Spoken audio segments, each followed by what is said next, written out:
नमस्कार मित्रों, स्वागत है आपका अपने चैनल देवज्ञ में।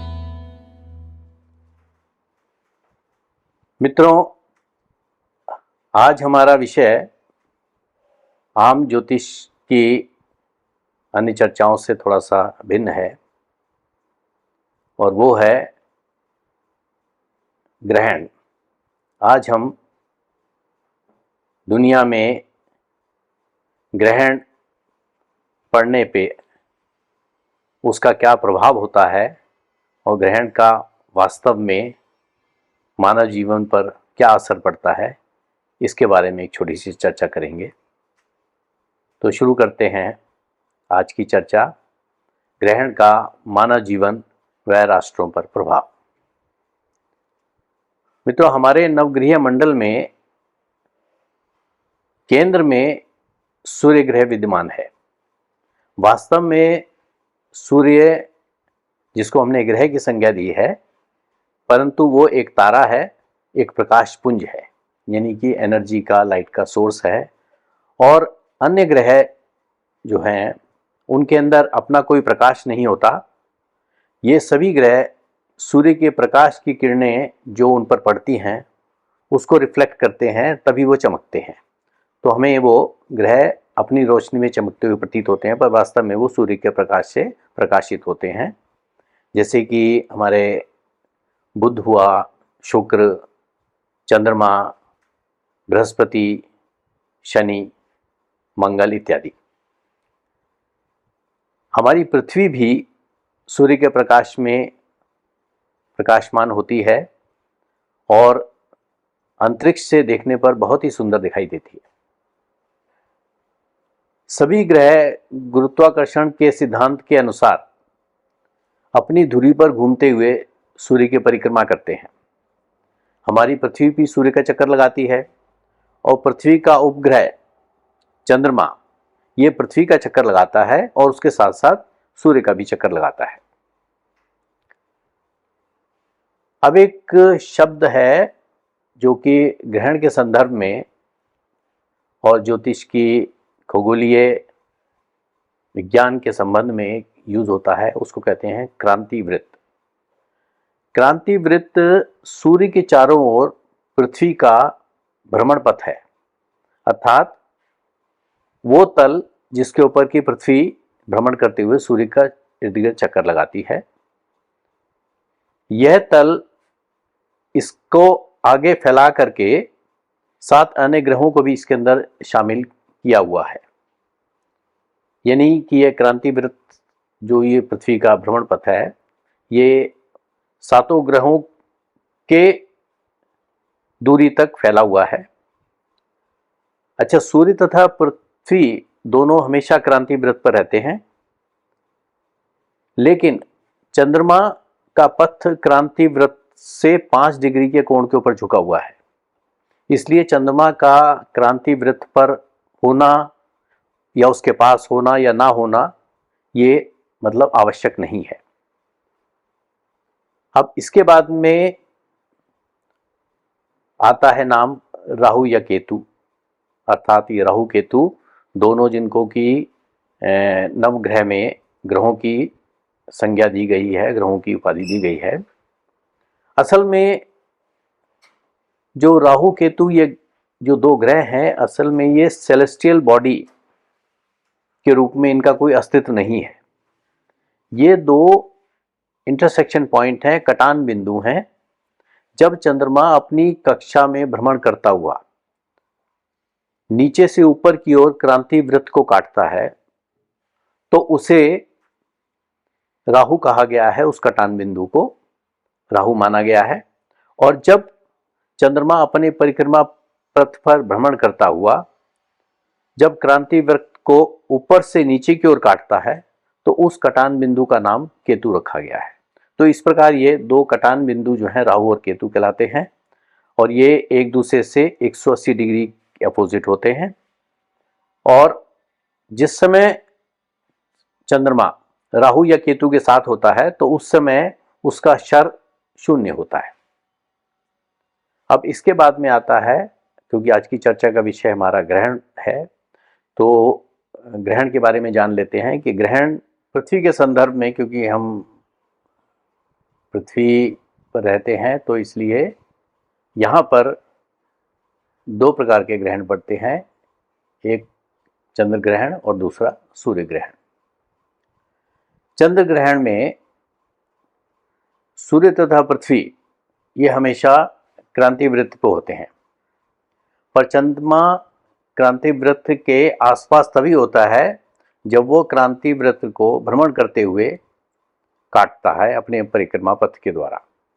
उस समय सूर्य, पृथ्वी और चंद्रमा एक सीध में आ जाते हैं और चंद्रमा का बिंब पृथ्वी की छाया से गुजरता है, तो उस समय पे जो सूर्य का प्रकाश है वो संपूर्ण रूप से पृथ्वी पर आकर रुक जाता है और चंद्रमा तक नहीं पहुंचता है, तो हमें ग्रहण के रूप में प्रतीत होता है और तब उसको चंद्र ग्रहण कहा जाता है। और ऐसा पूर्णिमा पर ही संभव होता है, लेकिन प्रत्येक पूर्णिमा पर ग्रहण नहीं होता।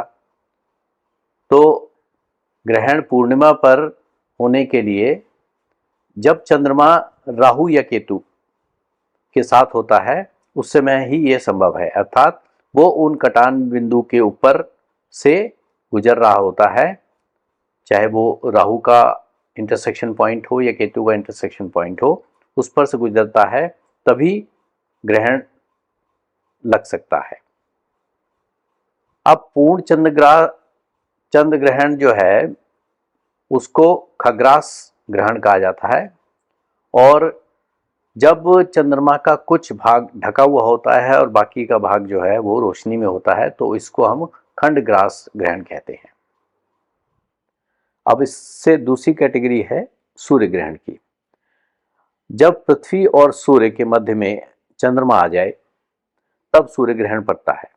ऐसा अमावस्या पर ही संभव है, क्योंकि उस समय पर चंद्रमा और सूर्य की डिग्री एक होती है।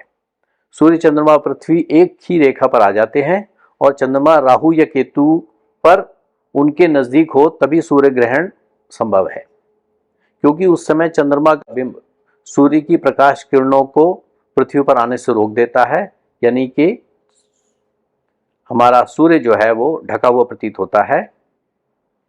अच्छा, इसमें भी सूर्य ग्रहण भी दो प्रकार के होते हैं, एक आंशिक होता है और एक पूर्ण होता है। अब आंशिक में सूर्य का कुछ हिस्सा ढका हुआ और कुछ हिस्सा दृश्यमान होता है।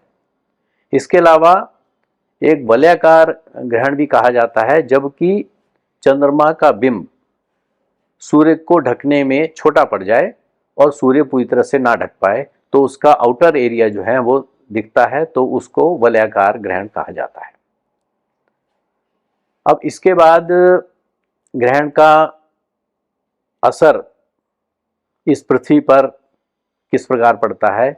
पृथ्वी पर चर अचर, मानव और पशु पक्षी और जितनी भी हमारी वनस्पतियां हैं, इन सब के ऊपर ग्रहण का प्रभाव माना गया है कि इन पर ग्रहण का प्रभाव पड़ता है, क्योंकि ग्रहण पृथ्वी पर होने वाली घटनाओं की एडवांस में इंडिकेशन देता है।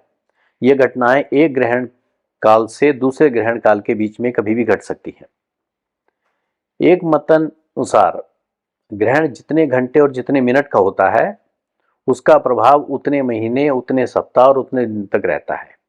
इस समय अंतराल के बीच में कोई भी घटना हो सकती है।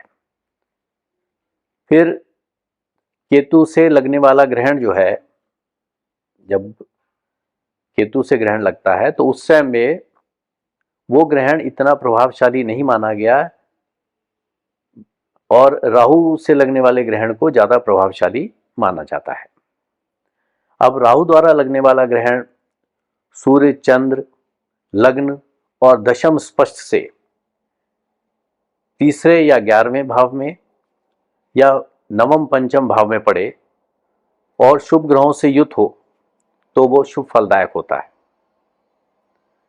यदि ग्रहण अष्टम स्थान में पड़े और अशुभ ग्रहों से दृष्ट हो या जन्मकालीन ग्रह को देखता हो, विशेषतः जब अशुभ ग्रह की दशा चल रही हो, तो उस पर्टिकुलर व्यक्ति की जिसकी कुंडली में ऐसा प्रभाव आ रहा है तो उसको स्वास्थ्य और स्थान की हानि होती है। यदि बृहस्पति की दृष्टि लगन पर ना हो और चंद्र ग्रहण लगन पर पड़े तो जातक के लिए दुर्भाग्य सूचक होता है। ग्रहण के समय में गर्भवती महिलाओं को विशेष सावधानी बरतनी चाहिए, क्योंकि ग्रहण का दुष्प्रभाव स्त्री और होने वाले बच्चे दोनों पर पड़ सकता है। ग्रहण यदि सूर्य लगन पर पड़े तो पिता के लिए, चंद्र लगन पर पड़े तो माता के लिए, और जन्म लगन पर पड़े तो स्वयं के लिए, स्वास्थ्य और भाग्य के लिए अशुभ होता है। एक ग्रहण का प्रभाव अगले पड़ने वाले ग्रहण के प्रभाव के साथ भी जुड़ जाता है। कभी कभी एक मास में 2 बार ग्रहण पड़ जाता है। इसका उदाहरण महाभारत काल में मिलता है। उस समय में भी 13 दिनों के अंदर 2 ग्रहण पड़े थे और परिणाम हम सब जानते हैं कि कितना भीषण रक्तपात और जन धन की हानि हुई थी। यदि 2 ग्रहण, एक सूर्य ग्रहण दूसरा चंद्र ग्रहण, एक ही मास में पड़ जाएं तो खून खराबा, सेना में विद्रोह, राजा व प्रजा की हानि या उनको भय हो जाता है, इसकी संभावना रहती है। और इसका एक उदाहरण श्रीमती इंदिरा गांधी की निर्मम हत्या के रूप में हमारे सामने है। मई 1984 में सूर्य ग्रहण को वक्री मंगल, जो कि शनि के साथ था, वो दृष्टि दे रहा था और उसके कुछ समय बाद ही शनि और मंगल की अशुभ दृष्टि के कारण इस दुखद घटना को कंफर्मेशन वहां से भी हो रहा है। यदि चंद्रमा ग्रहण के दौरान ही उदय या अस्त हो जाए तो कृषि की हानि, कृषि के उत्पादों की हानि और राजा को भय होता है। अब हम बात करते हैं कि ग्रहण के दौरान होने वाले इन अशुभ प्रभावों को कैसे रोका जा सकता है या इनके नुकसान को कैसे कम किया जा सकता है। उसके लिए हमें कुछ उपाय करने की आवश्यकता होती है। ग्रहण काल में भोजन, शयन, मनोविनोद, रति क्रीड़ा, मूर्ति स्पर्श आदि वर्जित होता है। गर्भवती महिला ग्रहण के दौरान कमरे के अंदर ही रहे, बल्कि यहाँ तक सुनने में आया है और अनुभव बताते हैं कि गर्भवती महिला को अपने बिस्तर के ऊपर सीधा लेटे रहने को कहा जाता है। उसे चाकू का इस्तेमाल नहीं करना चाहिए, अर्थात चाकू से वो कोई वस्तु को ना काटे और ना सिलाई इत्यादि का कार्य करे। जिस जातक का जन्म लग्न, जन्म राशि या जन्म नक्षत्र उस पर ग्रहण पड़ रहा हो तो उस जातक को ग्रहण को नहीं देखना चाहिए। ग्रहण के आरंभ होते ही स्नान करके अपने इष्ट या गुरुदेव के द्वारा प्रदत्त मंत्रों का जाप करना चाहिए। ग्रहण के मध्य में हवन भी कर सकते हैं और अंत में दान करें और तत्पश्चात ग्रहण समाप्त होने पर पुनः स्नान करके अपने नॉर्मल दैनिक जीवनचर्या को शुरू कर सकते हैं। तो मित्रों, ये थी आज ग्रहण और ग्रहण का मानव जीवन पर प्रभाव, उससे पड़ने वाले प्रभावों से बचने के उपायों पर एक संक्षिप्त सी चर्चा। आशा करता हूँ ये आपके दैनिक जीवन में लाभकारी होगी और आप इसका लाभ उठा करके अपने भविष्य कथन को सफल बना पाएंगे। धन्यवाद।